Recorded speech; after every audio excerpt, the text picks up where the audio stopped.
All right. We are rocking and rolling. What's up, Jacqueline? Good to see you. Welcome to the live stream. Game Raider, just put the kiddos in bed, yo. Purple Fire, what's up? Dan, how you doing, man? Ziol, sup? Flying Potato. That's how I like my potatoes. If they're not fried or French fries or hash or, well, any of the numerous ways you can make potatoes, flying potatoes are a good runner-up. Overclock, what's up, man? Orca Dude, hello. Yes, you see coffee. I have coffee. I totally have coffee. You should hear music too. Yeah. What's up, Nixit? Clockwork Robot, hello. William, what's up, dude? Stream Elements has confirmed that the bot is running. Well, thank you, Stream Elements. I appreciate the confirmation. Sometimes it actually doesn't run. And we're like trying to type commands and it's like, Luke, I don't think the bot is running. I'm like, oh crap. And Squeaky is so jealous. Every time I have a stream pretty much now, he starts chewing on my leg because he wants attention. Dan has fast fingers. What's up, Dim? Lee Fan, hello. How you doing? Goliath Cleric, what up, dude? Scott, what's up? You always work on these? What are these? What do you always work on?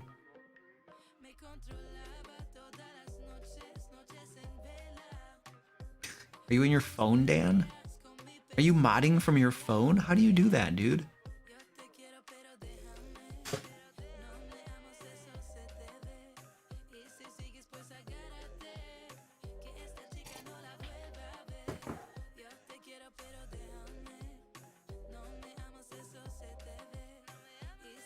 You were supposed to come replace a window. You had to reschedule it, dude.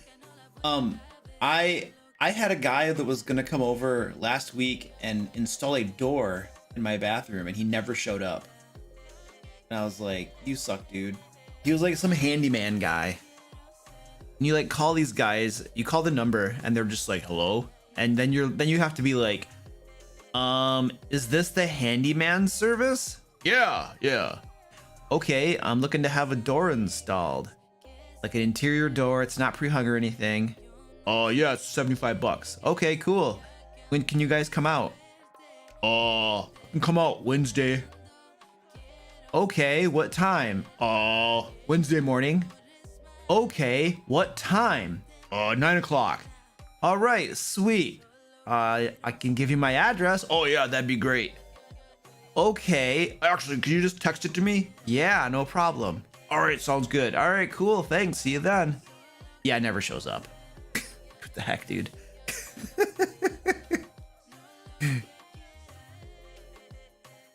So I'm probably gonna have to just do it myself. I just want to pay someone to come do it for me, but it's so hard to find someone to just install a door. It's like, oh, the Friday live chats, Scott? Oh, that's cool, dude. I'm glad you're here, buddy. You've got 2.5 hours before my game and I prepared nothing. What should you do? You should have prepared something. Like, yeah. Sounds like you have a bit of a dilemma there. You should probably work on that. Cynthia, what's up? How you doing? You're a new DM. Awesome. Welcome aboard. Feel free to join our Discord too, Dan. Drop that link. Thank you, sir. We have a Discord for I mean, it's for everybody in the D&D community, but it's primarily geared around dungeon masters, helping them out, giving them information and stuff. So you can head on over there and ask people questions and stuff like that too. I mean, you can ask me questions as well. I'm right here. And I have live streams every Monday and Wednesday over on Twitch as well. So I'm over there too.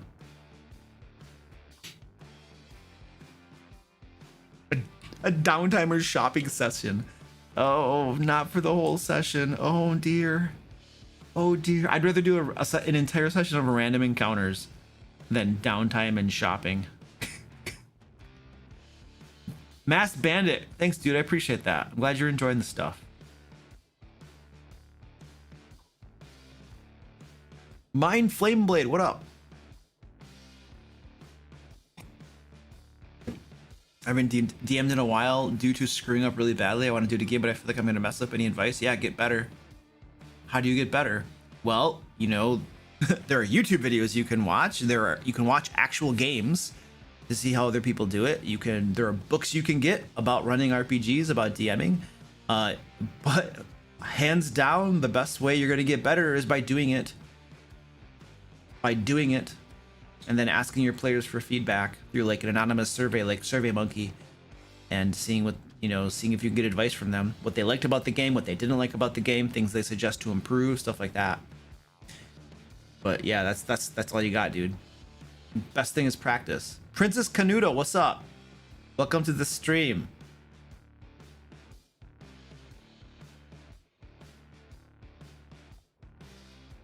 If I were a character class, what would I be? I would be an orc. TVN, what's up? Hunter Smith, hello. The stream hasn't even started yet. I'm just greeting people. This is our greeting. Dr. Butt Clutch. That's awesome. What up, dude? I'm glad you like the videos, man. Nice name. Deltahedron, wie geht's?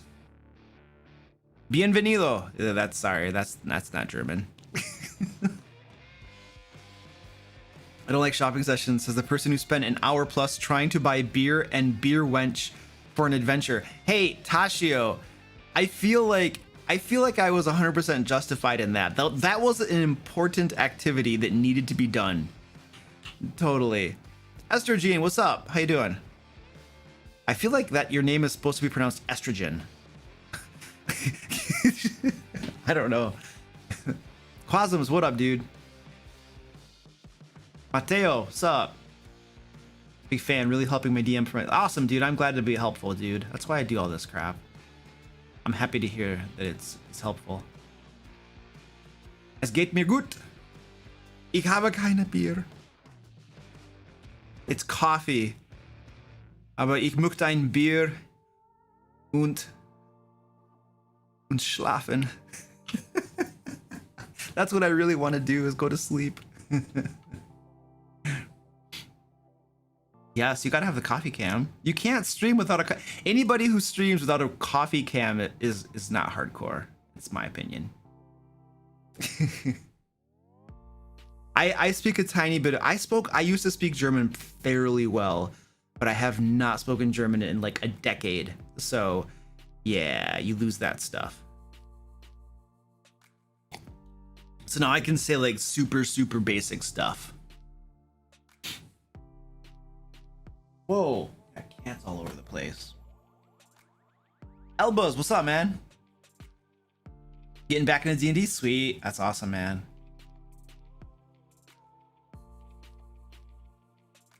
Munchgum, hello. Dave Good, what's up, dude? Yeah, throw all your questions in here, you guys, and we're gonna be answering a bunch of questions. Hashtag question in all caps, and I have beautiful moderators. They've actually all won beauty pageants in the past.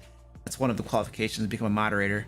Dan was very well regarded in his prime too, I might add. But they're all gonna put your questions into the spreadsheet. Will you stop chewing on my leg? This cat's gonna get it. Yeah, if there was some politics crap, please no politics crap. I don't do politics. The beautiful thing about Dungeons and Dragons is that it brings people together. The horrible thing about politics is it separates people and makes them want to kill each other. So let's not talk about politics. Yeah, it's not fun. Show the feet. No. Thank you, no. That's not that sort of. This isn't that sort of stream, dude. All right, let's start this off. Where's my thingy? There it is. All right. Welcome to the live stream. Squeaky's about ready to get on camera. He's been chewing my ankle for like 5 minutes. Tonight we are doing a Q&A. We're gonna do Q&A for about an hour or so, give or take. Depends on if I lose track of time or not. It might go longer than that. So Q&A for about an hour, and then we're going to head over to my Twitch channel and we are going to create a D&D adventure together. I think we're doing a level 4 adventure tonight. I think that's what I had written down. I'll confirm later. And what we create tonight, the adventure that we create, will always be offered to the D&D community for free on my website, thedmlair.com. Link below. Thank you, moderators.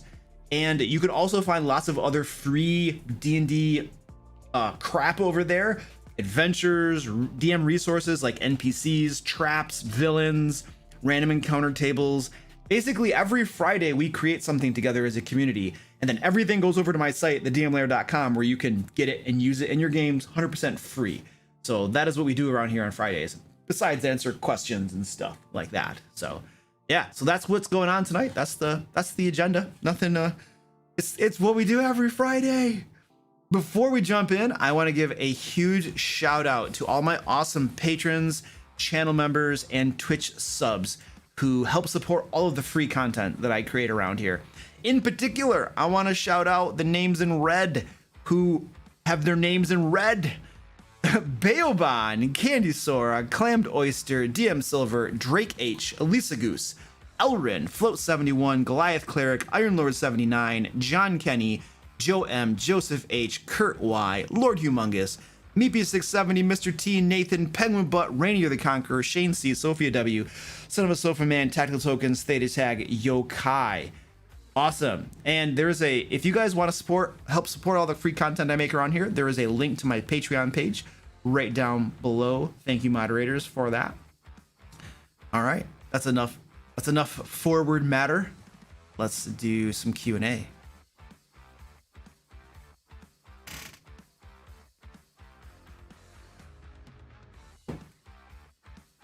How would you make a domain of Death Cleric? Isn't Death a domain? Is it, or maybe it's a domain in the Dungeon Master Guide? Isn't that already a thing? I feel like that's already a thing, that I wouldn't have to make that. I think that already exists. I mean, there are two ways you can approach a death domain, I feel. If this hasn't already been done, I'll be shocked out of my mind.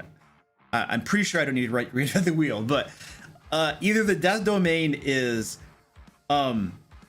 character-wise, well, you're either going to be fixated on killing others, or you're going to be fixated maybe around necromancy, or you're maybe going to be fixated around preventing people from dying, but that almost feels like a life cleric. So I would probably, if I were doing a death domain, it would probably be somebody who is extremely fixated on death, just like very morbid personality, and probably was super interested, would take lots of necrotic spells, would just be wanting to like probably kill people, maybe do some experimenting on the dead, probably bring them back with some necromancy, have some zombies and stuff. I would probably just be like a pretty like messed up individual in a way, I guess, all morbid and thinking about death and bringing death on others and stuff. I don't know. I'd probably do something like that off the top of my head with like 2 seconds of thought. Thank you for popping that question on me. Of course, I almost never play characters. I'm usually the dungeon master, so usually I don't have to worry about that stuff. I usually just focus on killing death domain clerics, you know, and then my life is a lot easier that way. Mind Flameblade says, I have an important question. I think I already answered your question. Yeah, I already answered your question. I already did that. Flying Potato. For my final boss fight, I'm having my players fight one of the big bads. That's a good start. I'm such a jerk. And his minions. Yeah, good. But a player-controlled NPC fighting another. What? Oh. I don't know how I should run it. Oh, yeah, I'm not going to be able to tell you how to run it, dude. I don't know all the details. I would literally have to probe you for all the different details around what your bosses can do, who the NPCs are, what's going on, plan, campaign, plot, and stuff like that. Like, yeah, that is... Yeah. I don't have any information to tell you how to run it, dude. It's just not enough there. Do I ever get post-game depression? Where do you feel where you feel you could have done better? How do you keep yourself motivated? Yes, that happens. Usually, so yeah, there are lots of game sessions where you run or I run the game session and I'll just be like, I didn't feel that good. It didn't feel like, especially if the game ends on like a downer note. Like I ended one game session like 2 weeks ago where like, holy crap, the whole party is like at 3 health. They're all getting the crap kicked out of them. The creature they're going up against is insanely powerful, way more powerful than its challenge rating would indicate, I might add. And I wasn't aware of, this is the first time I've used that creature in a game. So I was like, wow, this creature is mopping them up. And so the game ended on this note of like, the players are like, yeah, we're probably gonna die and stuff like this. And they're talking, and I've had my players a lot of times, I've lots of different games, but lots of different players. But I'm accustomed to players talking and saying, yeah, we're all gonna die, we're all gonna die, we're all gonna die. And they almost always pull through. And so like the game kind of ended on that note where everybody's just like, crap. And we didn't finish the battle either, because one of the players was like falling asleep in the game because it was late. It was like super late, and he had gotten like 4 hours of sleep or something. I would like to think that contributed more to his falling asleep than my being a boring dungeon master, but I don't know. But anyway, he was like, you guys, I'm falling asleep here, because it was getting past like 11 and the battle was not done yet. And he's like, can we just pause this and do this in the next game session? So we ended the game like mid combat, and everybody's just getting their butts handed to them. And so afterward, I was just like, oh man, that kind of feels, I kind of fell down, you know, or I was like, man, that didn't feel like a very good game. Fortunately, all of my games are on video, so I just went back and looked at the videos, and then I saw the players over the course of that game laughing, smiling, joking, having fun throughout the entire game session. And then of course we got to that final battle right there where they were getting their butts kicked, you know. So that helped me just to kind of be like, you know, my perception, my feeling was not accurate. Like the reality of the matter is that people were enjoying themselves and we were all having fun. It just ended on a sour note. So that definitely happens. My cat is still chewing on my leg.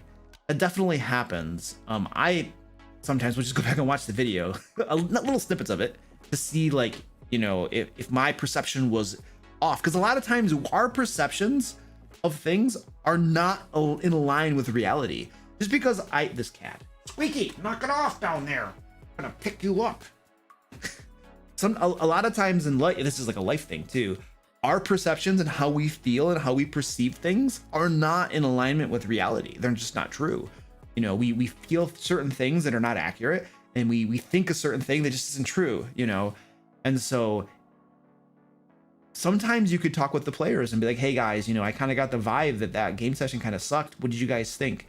You know, and try to see if, hey, if it did, how can you improve?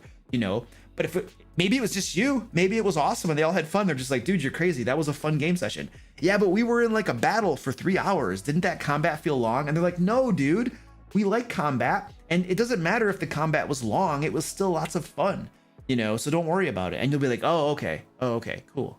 You know, because sometimes we just have stuff up here that's, you know, twisting how we perceive things, and we need like a reality check, you know. So I don't know, there are some thoughts on that topic. That's a good question too, by the way. How do I keep myself motivated? That's another question. I try to just think about have fun and relax. Have fun and relax. Have fun and relax. You don't have to be perfect.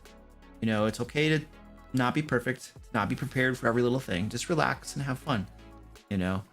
And then reading D&D books and preparing for the game and thinking about things, you know, I don't know. Those things tend to keep me motivated, but I'm also very, very good at just doing it.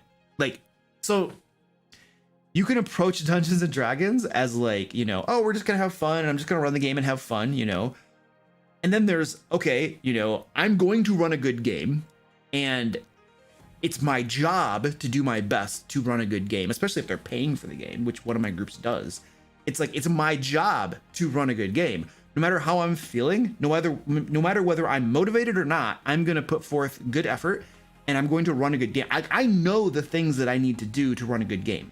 It's a question of, do I feel like it? Am I in the mood? Am I all pumped up to do it? Or am I kind of just making myself do it? It's like going to, I mean, this isn't a normal situation for most people, but you know, when you go to work, it's like, sometimes you just don't feel like doing it, but you just gotta like get your mind out of that funk and you just gotta do it, and you gotta do it well, because it's your job to do it, you know. I don't think that applies to most people, you know what I mean? But I'm pretty good at the mentality of like, dude, I got a game. Like, I had a game today that I didn't feel like running, but dude, it's my game. I'm just gonna cancel the game because I don't feel like it. It's stupid. I'm gonna be like, okay, no, you're gonna run a good game. You're gonna get in there, you're gonna put your head in the game, and you're gonna run it. So I don't know. I'm pretty good at just making myself do it and doing a good job, I think, regardless of whether I'm motivated or not, you know. So I don't know. I never feel like going to work. Yeah, I mean, if you I feel like but you always feel like playing D&D. Yeah, that's great, dude. That's great. I feel like probably 80% of people in the world don't want to go to work each day. But if we don't go to work, then bills don't get paid. And you don't have a place to live, you don't have food. Like, bad things happen if you don't, you know.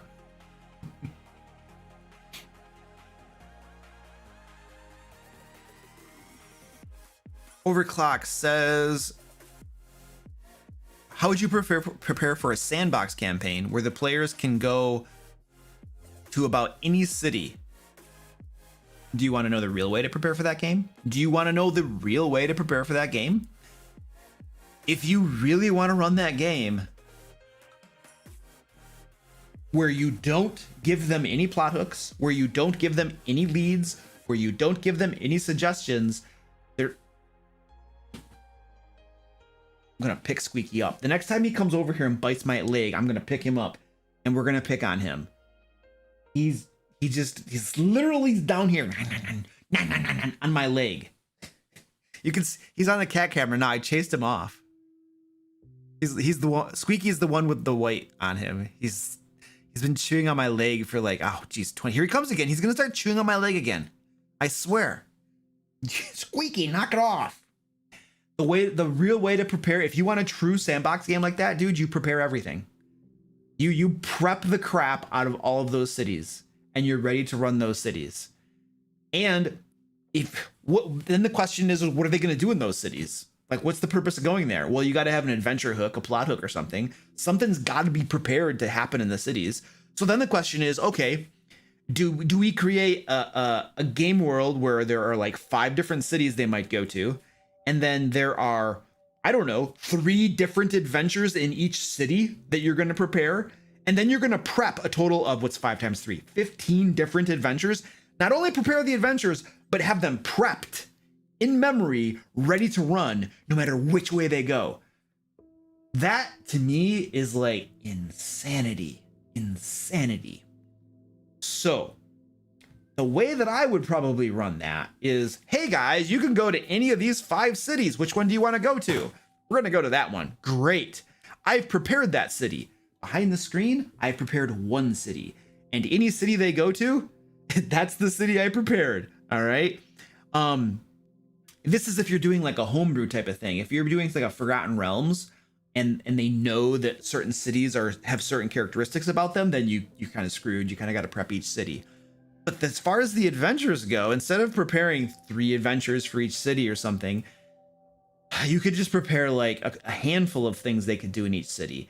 And then of course, you know, you could go down a rabbit hole, or it depends on the types of adventures you run. It depends on how in depth you prepare your adventures. Like, I prepare my adventures pretty thoroughly, pretty well.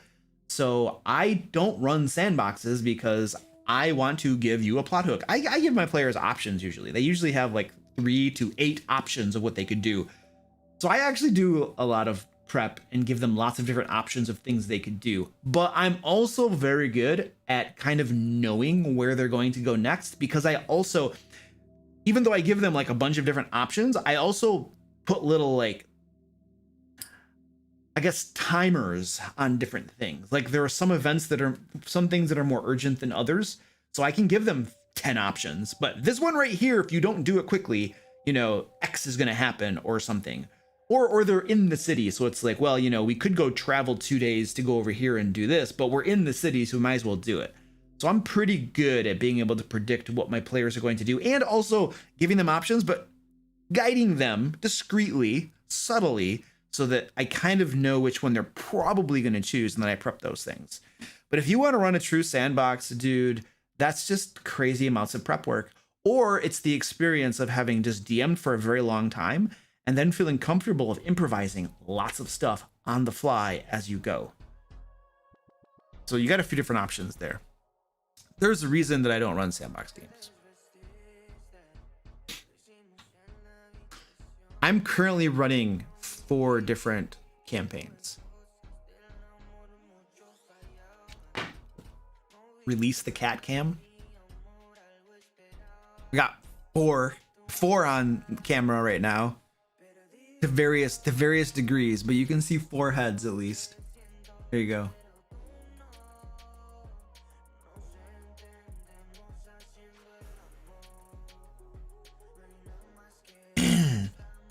Hunter Smith says, what would you do if you were a player in someone else's game and they used a monster in such an overpowered way that the party TPK'd unjustly? Man, what are you gonna do?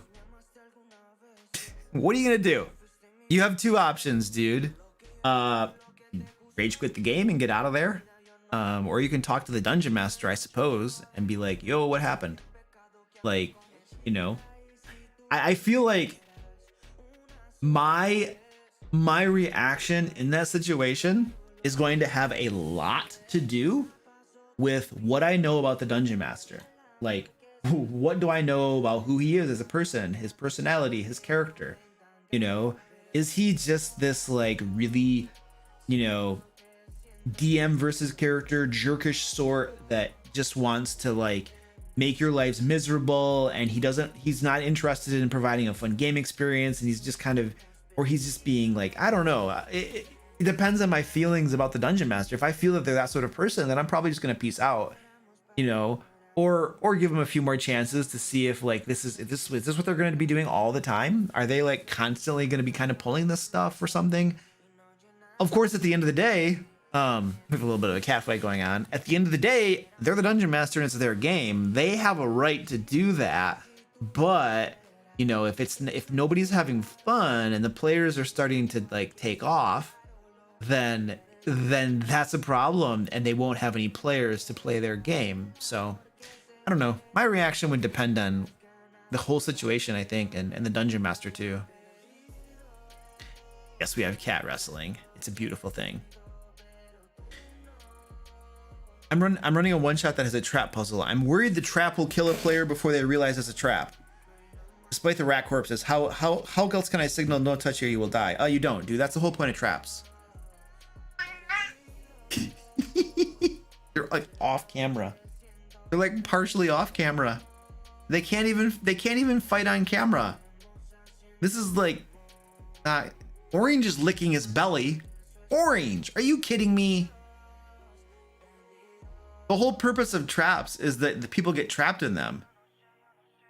You're already putting some rat corpses to signify that something's there. You've already given them a big clue. If they're not paying attention and they just blunder forward, that you could be like, it's a trap. You kind of had it coming. But why does it got to kill them? The trap doesn't have to kill them. The trap could just be a setback. It could just do some decent damage, you know. So you can also just modify your trap if you're concerned it's going to kill them. They're both just whacking their tails again. There we go. They were just whacking their tails against the ground. Oh man, look at that. Squirty Pie won. I can't believe Squirty Pie won. And Orange is sitting there the whole time licking his belly. Oh my word. That's awesome. He's just gonna go back. He went right back to licking his belly. Oh my word. Come on, Orange. It's like, he's like, this is normal. What's the problem? They're fighting. This is what happens every day.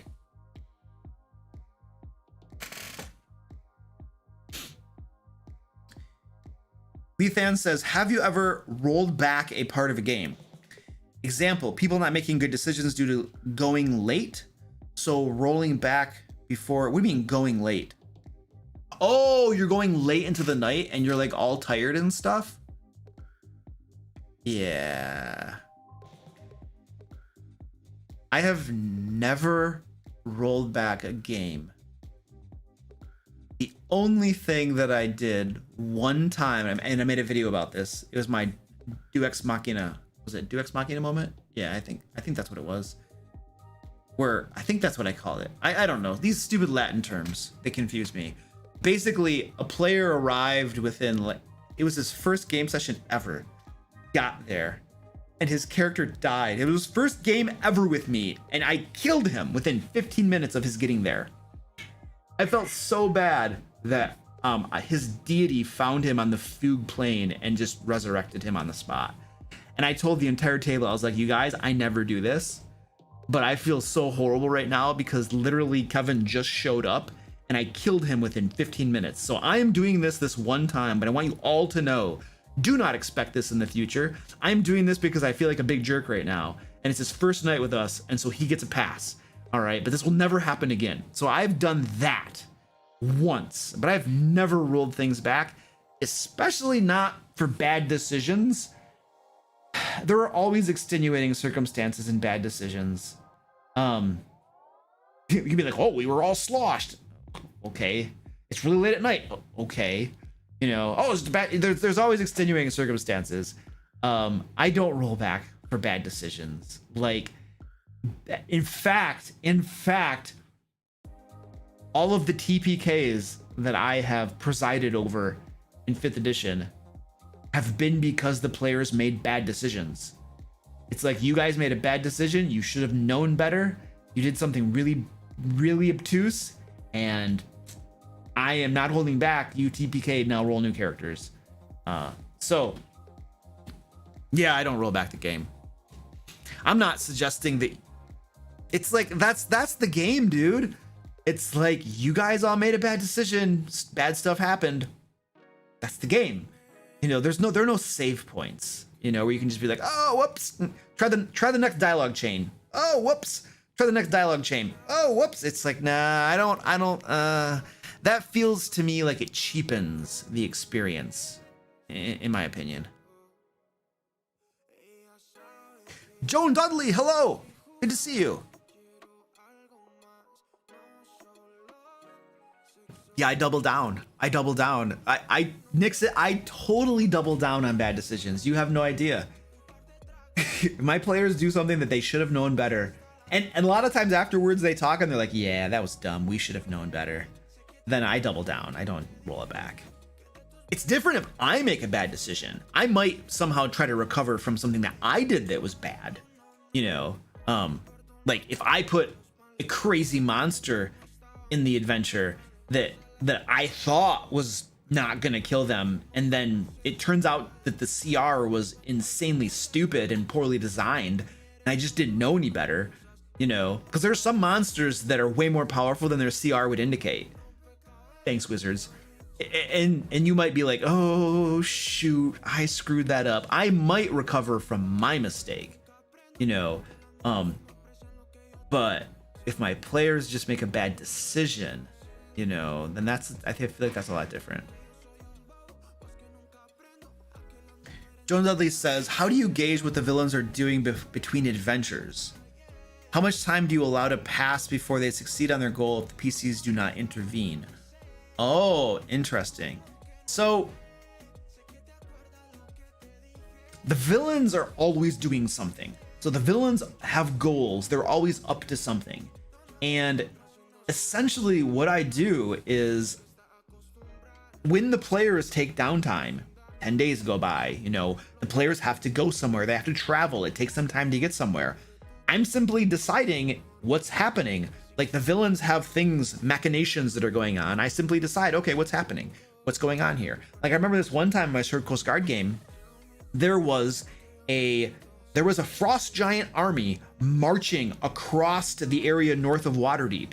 It was heading toward Rassalantar, and the players, the frost giant army had received instructions from Lord Paxton to start going north along this road, slaughtering every single town and village that you come across.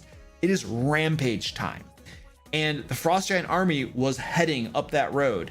And my players, they had to make a decision. They either, at the same time, Lord Paxton had told a ancient white dragon to start attacking villages and cities along the coast.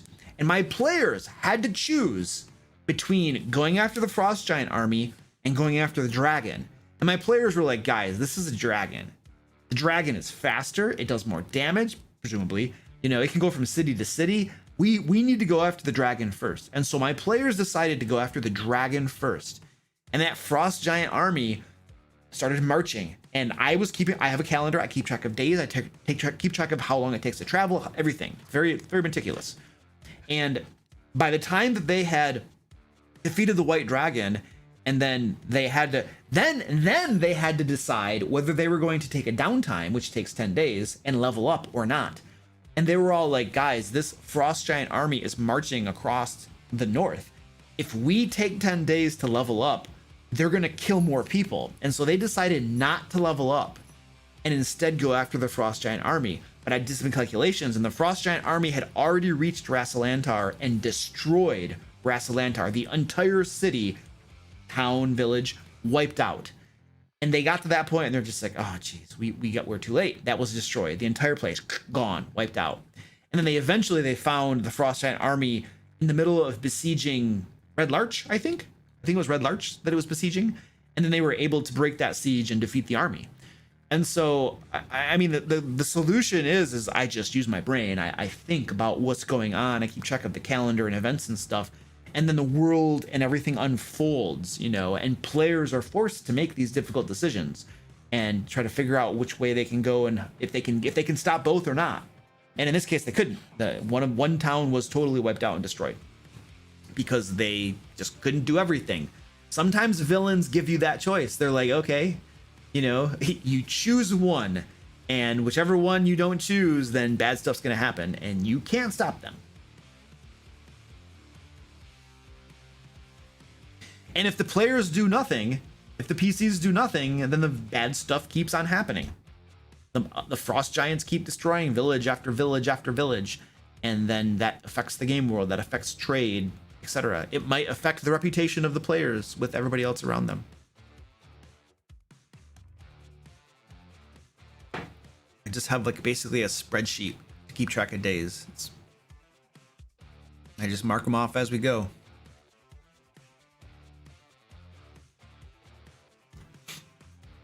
Adding to the topic of TPKs, would you be more forgiving to newbie players who didn't know much of how the game works? Yeah, I would be. I would be. But once they've been playing for like, you know, I don't know, a few months or something, once they're getting the hang of it, then eventually training wheels are going to come off. You know, and you know, here's the thing too. Some players will literally play in your game for like 3 years and still not understand how a lot of things work. And they're like, oh, you know, the mantle of newbie does not apply. You can't be like, I'm new after 3 years because you never put forth the effort to learn how the game works. It's like, I'm not going to have mercy on you. Like, it's like a few months, okay. But after that point, if you refuse to learn game mechanics and how the game works and stuff, it's like, oh no, I'm not just gonna like, you know, the mother's kitchen apron strings are gonna get yanked out from your hands at some point.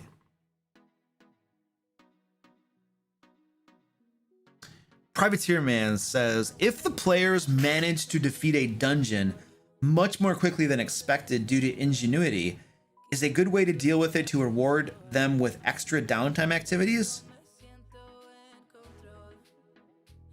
You can do that if you want to. I feel like the reward is in the fact that they actually solved the dungeon, overcame the obstacles through an easier manner. That's the reward in and of itself. Especially, I mean, well, whether you're using milestone or whether you're using experience points, if you overcame the different encounters and stuff, you know, you still get credit toward leveling up, and you did it in less time, presumably at less risk to yourself.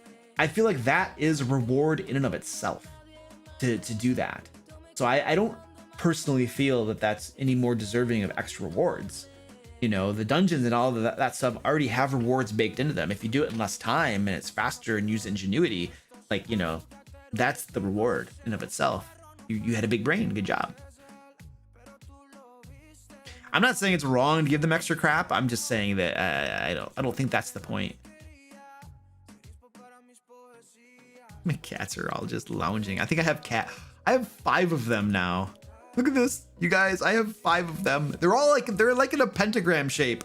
Oh man, they're totally. I just put candles at their heads. Well, Squeaky's butt. Squeaky's butt. Oh no, mommy's messing it up. No, don't move, don't move. Go back, go back. No. Ah, she messed it up.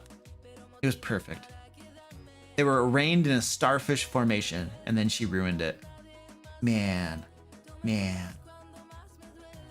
They're awaiting the cat strike. They are. Fred, they are. They totally are, dude. Did I roll initiative? No. Look at... Oh, Orange is rolling. Orange is rolling. He's so adorable. Squeaky's just like chilling on her back. She's like, pat my belly. If I touch Squeaky, she will cry and whine. Not Squeaky, Squirty Pie. She's a big baby.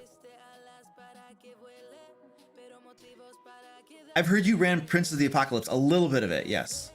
What was your opinion on it? What did you like? What did you like? What would you change? What would you... So, the event... My overall impression of Prince of the Apocalypse was pretty positive.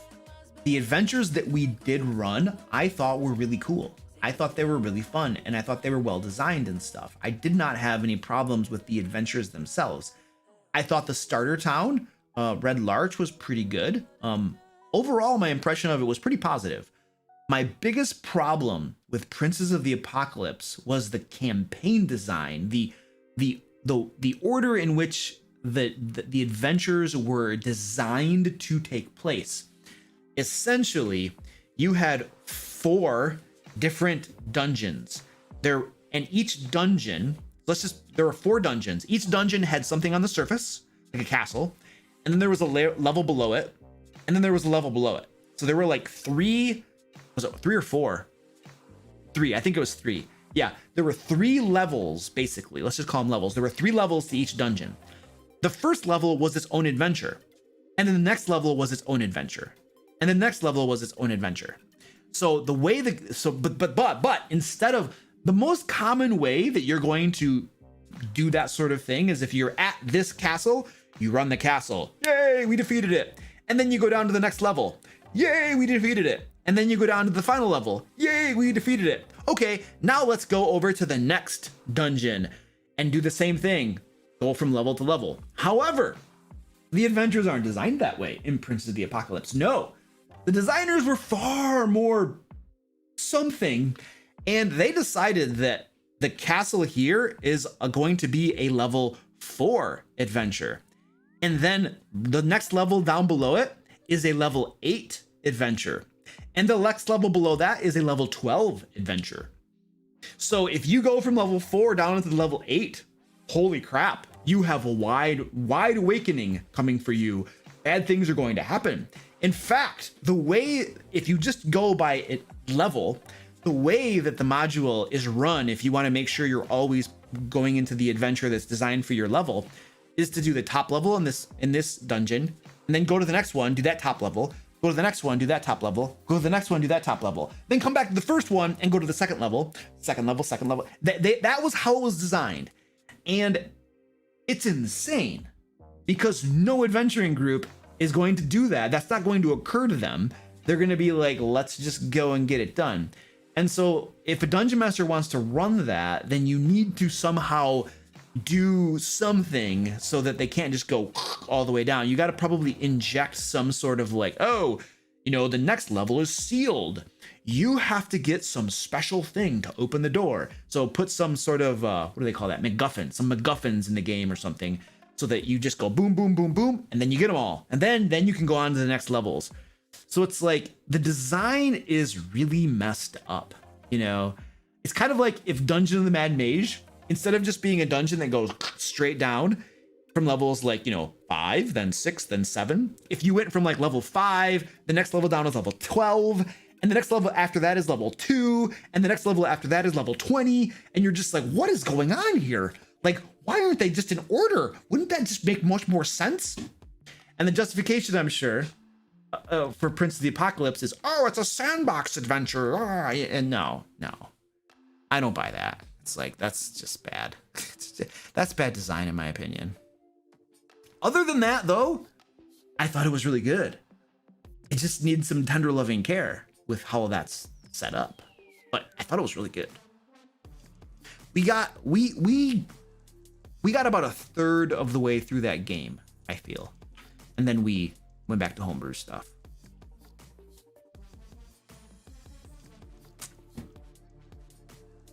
I'm out of coffee. I ran out of coffee! I gotta get some coffee, guys. Gotta get coffee. I'm gonna leave you with my kitties. This will take 2 seconds.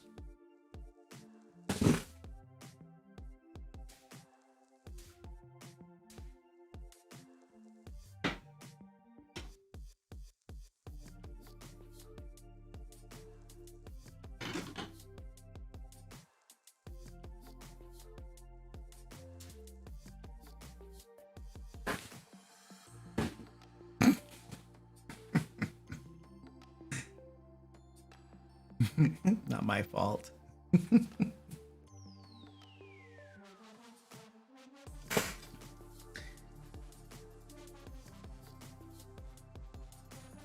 Lenny Wings says, my players like to skip time, waiting all day to do things in the evening, for example. This makes for loads of long rests. How do I make waiting fun? Force encounters, managing rests is hard in my opinion. So it's almost like there are a couple different questions in there, but how do you make waiting fun? Well, do you know the easiest way to make waiting fun, in my opinion? Time has passed. It is now 8 o'clock in the evening, the time that you wanted to wait until. Okay, guys, what are we doing? And then you do the thing you were gonna do. If you're waiting from morning until evening to do something in the evening, there's nothing that says that you have to do something during that time. Everybody could just be like, yeah, whatever, we're just gonna wait. Okay, you guys wait. Okay, it's 8 o'clock. What are you guys gonna do? Easy, fast, it takes 2 seconds, and then you fast forward the game until the time. However, sometimes when they're like, we're gonna wait, players will be like, okay, hey, well, we have a bunch of time, let's go do stuff. And then they're like, let's go shopping, let's go here, let's go do that, let's go do this. They have a right to do that, but that can get a little bit boggy or uninteresting, possibly. They almost feel like they have to fill it up with stuff. I feel like in situations like that, it's perfectly fine to just tell your players, hey guys, I realize that you're gonna wait for like 8 hours until a certain time because you wanted to go do this thing.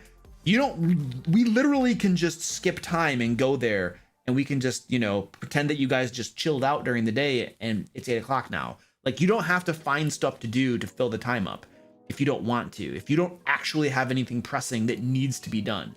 So that's one thing that you can do. And you mentioned like managing rests is hard.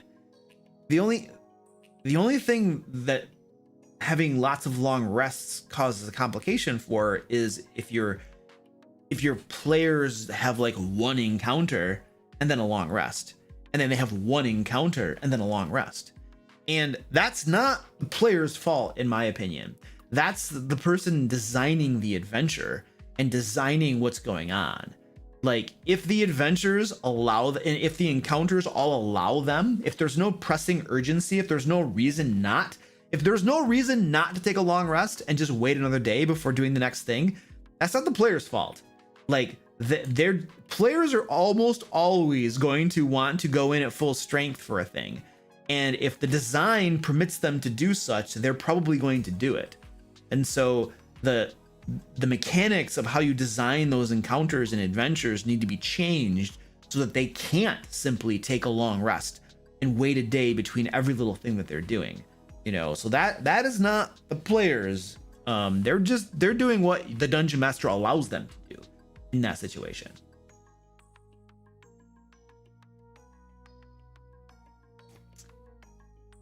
If you do want to do, if they're literally just having one, maybe two encounters and then taking a long rest, then you certainly want to make those encounters much more beefy, much more deadly. In the same way that random encounters when you're traveling are usually very, very challenging, because it's understood that you're going to have one encounter, you're going to blow your wad, and then you're going to be able to take a long rest.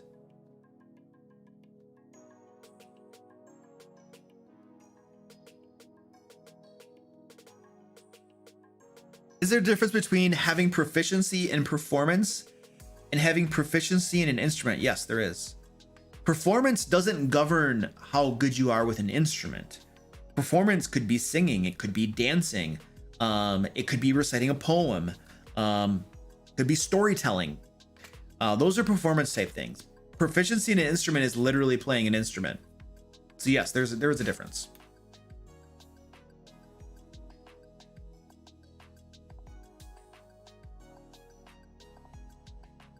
If my party doesn't have a healer, should I make healing potions more available? So the question says, should I? I don't think that there is a right or wrong answer to this, and I don't think it's like a should I or shouldn't I question. It's a question, it's like, you could absolutely do that. There's nothing wrong with doing that. You can make healing potions more available if they do have a healer or whatever, just so that, you know, I make healing potions very available in my games, and I allow the players to drink them with a bonus action. Even when there's a cleric in the group, you can still get tons of healing potions, and you can still, except for my Curse of Strahd game. My Curse of Strahd game's a little different for reasons, but generally speaking, you can get healing potions up the wazoo, and you can drink them with a bonus action, and not a problem. And the main reason that I do that in most of my games is so that, two reasons. One, I can throw very, very challenging situations at them, and they can just start drinking healing potions to keep up with the crazy stuff that's going on. And the second reason is simply that in 5th edition, players get tons of gold. Generally, if you just roll off the tables in the Dungeon Master Guide, by around 5th level to 8th level, by 8th level for sure, you are rolling in gold, and you've got nothing to spend it on. So making healing potions available and then having tough encounters so they got to drink them, that gives them something to spend their gold on too.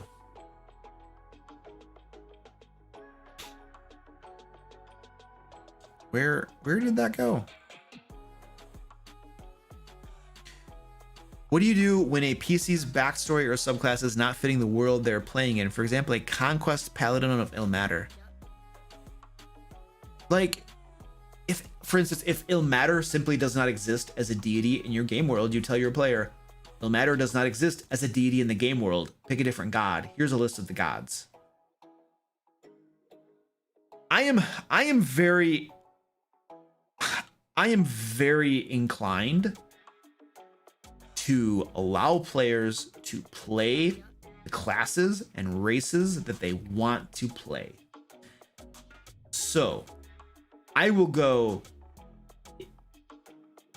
I'll figure it out for the most part. Like, I once played in a game where there were lots of races and other things you couldn't do, and they were like in the player's handbook. They're in Xanathar's, and well, they were in the player's handbook, but it's like, oh, you can't do it. It's not in this game. And to me, I didn't like that. I felt like, oh, my options are being limited. I'm not able to do the thing that I wanted to do. I didn't enjoy that as a player. So as a dungeon master, I try to go to great lengths to make sure that whatever my player wants to play in the game, it is allowable. It's within reason, no homebrew bullcrap, no firearms. I don't do firearms and gunpowder, but outside of that, like, if it's in the core rule books, then you can usually pretty much do it. So I'm inclined to work with players and help them do the thing that they're interested in doing. There are some rules, there are some things like summons can be a big problem in the game. So if you're into a class that's doing lots of summons, and I have some house rules around that, but they're for good reason. I try to work with players. I want them to play the thing that they're excited about, that they're going to have fun playing. I want them to be able to play that. I want to try to limit the amount of times I say no to them on that sort of thing. I haven't had a chance to check out Mythic Odyssey of Theros at all. It's sitting there on my shelf. I have the beautiful alt cover. Haven't done anything with it. I'm currently reading through Eberron, which I think is amazing.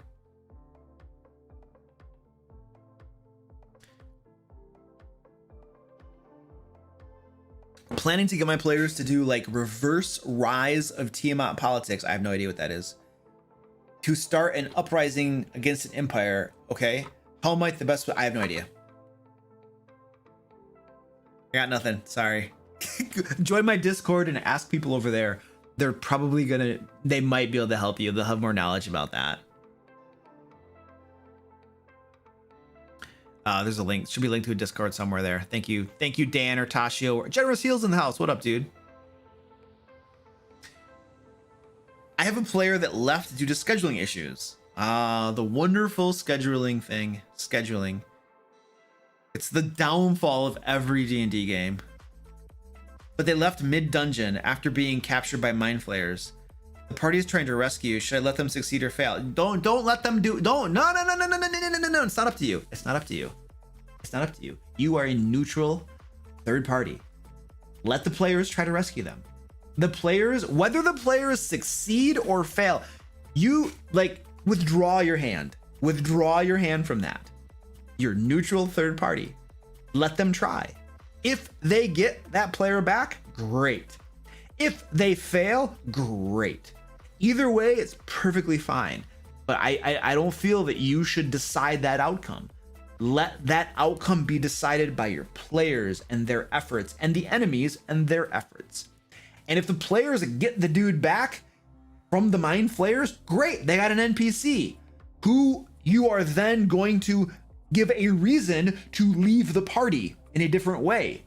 You know, whatever. The mind flayers tortured me, and I now have like, you know, stress stuff going on. I have personal mental issues. I gotta go get this stuff worked out. Whatever, make something up.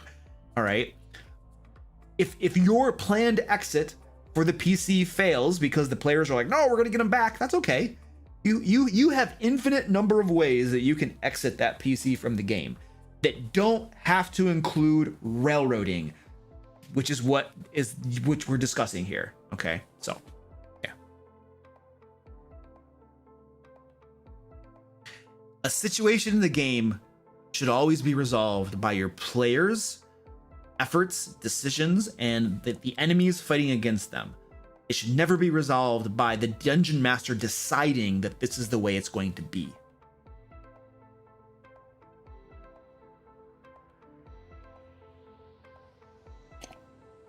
Ever give your character a theme song?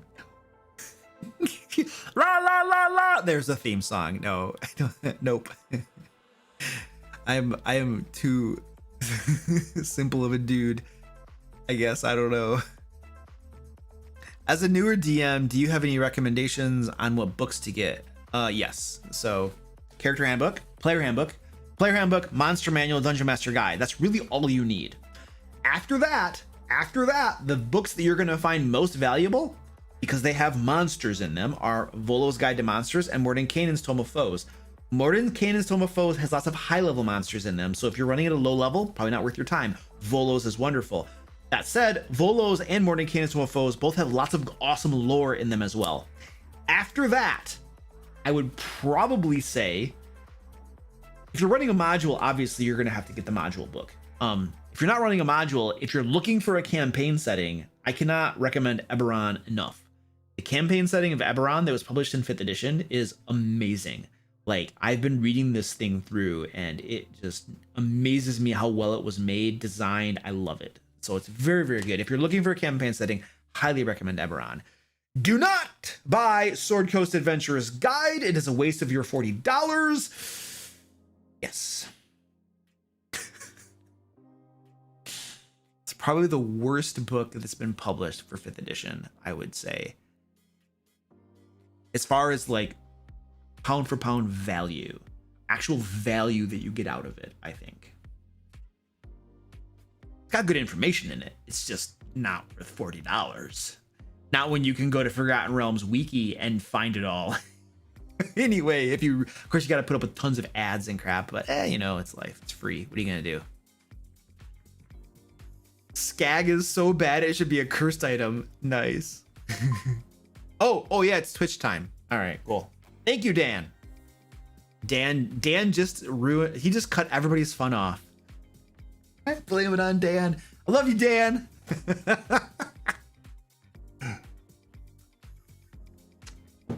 All right, guys. It is 7 o'clock, and we are going to create a D&D adventure together. I know I didn't get all the questions answered.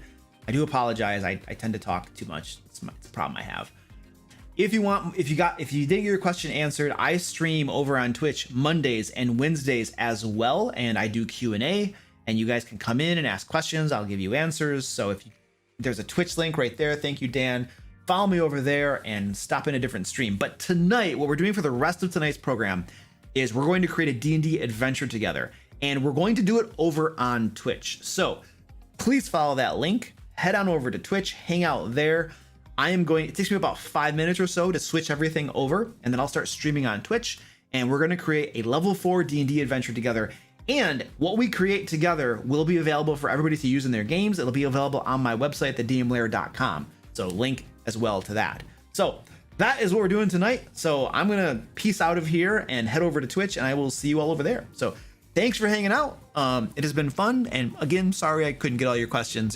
There's lots of you and like one of me, and I talk too much. All right, I'll see you over there. I gotta stop this thing.